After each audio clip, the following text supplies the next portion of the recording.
जयपुर राजस्थान की खबर। ईडब्ल्यूएस आरक्षण मंच राजस्थान ने ईडब्ल्यूएस वर्ग को पंचायत और निकाय चुनाव में आरक्षण देने की उठाई मांग। निकाय चुनाव और पंचायत चुनाव होने जा रहे हैं। केंद्र सरकार अंत्योदय योजना के तहत आर्थिक रूप से कमजोर वर्ग के लिए कल्याण का काम कर रही है। प्रदेश में इन चुनाव में SC ST और OBC वर्ग का आरक्षण दिया जाता है, तो ईडब्ल्यूएस वर्ग को भी 10% सीटों पर आरक्षण की मांग राज्य सरकार से करते हैं। इससे ग्रामीण क्षेत्रों में गरीब और कमजोर वर्ग के लोगों को भी प्रतिनिधित्व मिल सके। इस संबंध में 9 अगस्त को प्रातः 11 बजे आगरा रोड स्थित सूर्य सिटी कॉलोनी के मैदान में सवर्ण पंचायती सखी है पंचायत रखी है। पंचायत के बाद मुख्यमंत्री जी को ज्ञापन देने मुख्यमंत्री निवास पैदल प्रस्थान करेंगे। यदि सरकार अनदेखी करती है तो सवर्ण वर्ग पंचायत निकाय चुनाव में अपनी नाराजगी दिखाएगा। बड़ा वोट बैंक जो सरकार को टैक्स में बड़ा हिस्सा देता है और वोट में भी बड़ी हिस्सेदारी देता है, इसके लिए योजना और नीतियां बनाए। बिहार और मध्य प्रदेश के उपचुनाव से सवर्ण वर्ग की नाराजगी समझ आ ही गई होगी। संवाददाता महेश कुमार सैनी। तो आरक्षण की मांग को लेकर के सवर्ण पंचायत आयोजित की जा रही है। जब चुनाव में SC ST OBC सभी वर्गों को आरक्षण का लाभ मिलता है, तो जब EWS वर्ग भी आरक्षित वर्ग है, उसको भी पंचायत और निकाय चुनाव में ये लाभ मिले। और जब सरकार की अंत्योदय योजना के तहत गरीब और कमजोर वर्ग का उत्थान करने का कार्यक्रम चलाया जा रहा है, तो इससे अच्छा कार्यक्रम कोई हो ही नहीं सकता कि पंचायत और निकाय, जहाँ से राजनीतिक प्रतिनिधित्व शुरू होता है, वहां पर एक कमजोर आर्थिक कमजोर व्यक्ति को प्रतिनिधित्व मिले और वो राजनीति की मुख्य धारा में आए और लोगों की समस्याओं का समाधान करे। इसी मांग को लेकर के 9 अगस्त को हमने सूर्य सिटी आगरा रोड पर सवर्ण पंचायत का आयोजन रखा है और सरकार से ये पुरजोर तरीके से मांग उठाई जाएगी। जब सभी वर्गों को दिया जा रहा है और अभी OBC वर्ग की रिपोर्ट आई है, उनको भी इसमें शामिल किया जा रहा है, तो EWS राजस्थान आर्थिक पिछड़ा आयोग हमारा बना हुआ है 2016 से। ये आपको जानकारी दे रहा हूं मैं, 2016 से हमारा आयोग ऑलरेडी बना हुआ है और उस आयोग से रिपोर्ट भी लेने की आवश्यकता नहीं है, क्योंकि आर्थिक कमजोर वर्ग नोटिफाई है, उसको कोई रिपोर्ट की आवश्यकता नहीं है। वो ऑलरेडी जो गरीब है, कमजोर है, वो आर्थिक कमजोर वर्ग में आता है, उसको लॉटरी डले SC ST OBC के साथ EWS को भी आरक्षण का लाभ दिया जाए। और ये स्टेट का अधिकार है, स्टेट की पावर है, वो किस वर्ग को क्या लाभ दे, क्या उसको शामिल करे, क्या प्रतिनिधित्व दे, ये स्टेट चाहे तो कर सकता है। और एक देश में एक ये बड़ा संदेश होगा राजस्थान से कि गरीब और कमजोर वर्ग को भी राजनीति में प्रतिनिधित्व की शुरुआत हो चुकी है, क्योंकि दबंग और पैसे वाला ही चुनाव लड़ सकता है केवल। हमारी यही मांग है 9 अगस्त को कि सरकार गंभीरता से इस विषय पर विचार करे और इस होने वाले चुनाव में EWS को आरक्षण का लाभ दे। आपकी मांग पूरी के लिए क्या करेंगे, आज क्या तैयारी रहेगी? 9 अगस्त को सवर्ण पंचायत में ये तय होगा। यदि सरकार हमारी मांगे नहीं मानती है तो फिर हम क्या कदम उठाएं, चुनावों में वोट किसको दें, नहीं दें, नोटा का उपयोग करें, चुनाव का बहिष्कार करें। ये 9 अगस्त को जो कोर कमेटी है पूरी, वो इस बात को तय करेगी कि हमें आगे चुनाव में क्या कदम उठाना।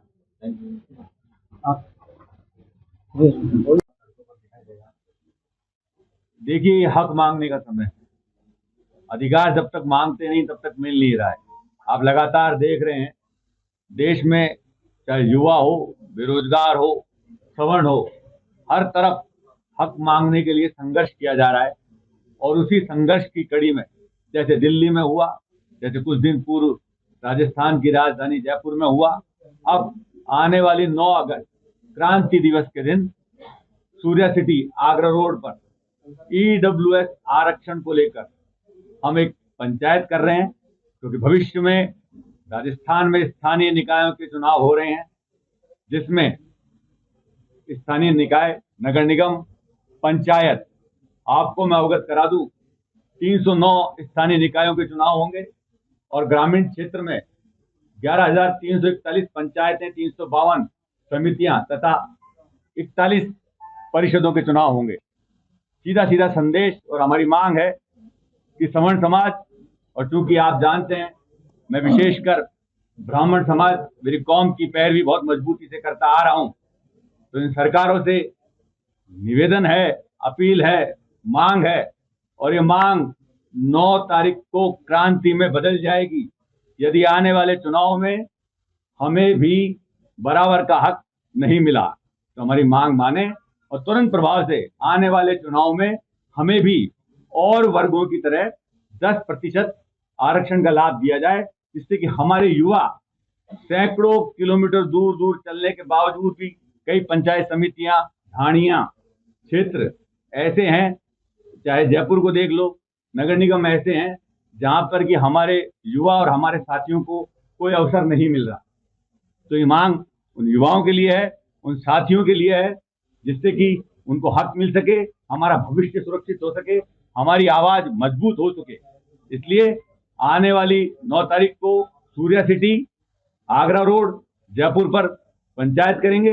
हमारी पुरजोर मांग मनवाने का प्रयास करेंगे कि आने वाले चुनाव में हमें 10% आरक्षण का लाभ मिले। शिवराज जी, पूर्व में सुनील जी ने और अनिल जी ने बहुत विस्तार से बताया है। किसी भी लोकतांत्रिक व्यवस्था का ये पहला धर्म होता है जो उसने संवैधानिक आधार से भी कहा कि समानता का अधिकार, सबको सब क्षेत्रों में समान अवसर प्राप्त हो। पिछले गत कई वर्षों से सरकारों ने अपने वोट बैंक बनाने के लिए ऐसा सामाजिक असंतुलन बना दिया है जिसके कारण अब अनारक्षित वर्ग, जिसको हम सवर्ण समाज कह रहे हैं, उसको अपने हक और अधिकारों के लिए मैदान में आना पड़ रहा है। अभी आपने गत दिनों देखा होगा कि बांकीपुर और जो दतिया की सीट बिहार और मध्य प्रदेश में जो चुनाव हुए हैं उसमें सवर्ण समाज ने खुलकर भारतीय जनता पार्टी का विरोध किया, क्योंकि सत्ता में वो लोग बैठे हैं, जवाब उनसे मांगा जाएगा, जवाब विपक्ष से भी मांगा जाएगा, लेकिन पहला जवाब जो मांगा जाएगा वो सत्ता में बैठे हुए लोगों से मांगा जाएगा। ये प्रश्न बहुत आसानी से पूछ लिया जाता है कि संवैधानिक अधिकार है क्या सरकारों को। तो जिस दिन ईडब्ल्यूएस का आरक्षण मिला पूरे देश में 2019 में, उस वक्त मुझे लगता नहीं कि पूरे देश में इस पर कोई डिस्कशन हुआ, सीधा आरक्षण मिला, उसके बाद डिस्कशन चालू हुआ। इसका मतलब असंतोष था, उस असंतोष को पहचाना सरकार ने और उसके बाद राजस्थान की सरकार ने उससे सरलीकरण भी किया।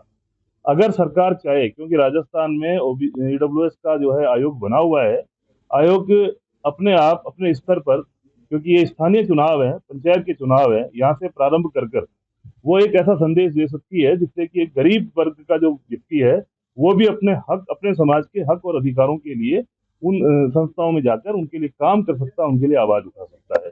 तो ऐसा कोई संवैधानिक जो है, जिस तरीके का जो बैरिकेड ये लोग लगाते हैं, ऐसा कुछ भी नहीं है। 2009 में शांति धारीवाल जी ने, अगर आपको याद हो, एक हॉरिजॉन्टल रिजर्वेशन किया था जिसमें महिलाओं को हर वर्ग में 33% का आरक्षण दिया था। तो उसके लिए कोई उन्होंने आयोग नहीं बनाया था, उसके लिए कोई रिपोर्ट नहीं बनाई थी। तो अगर चाहे सरकार की मंशा है तो उनको देना चाहिए, नहीं तो जो बांकीपुर में हुआ और जो दतिया में हुआ वो राजस्थान में भी हो सकता है।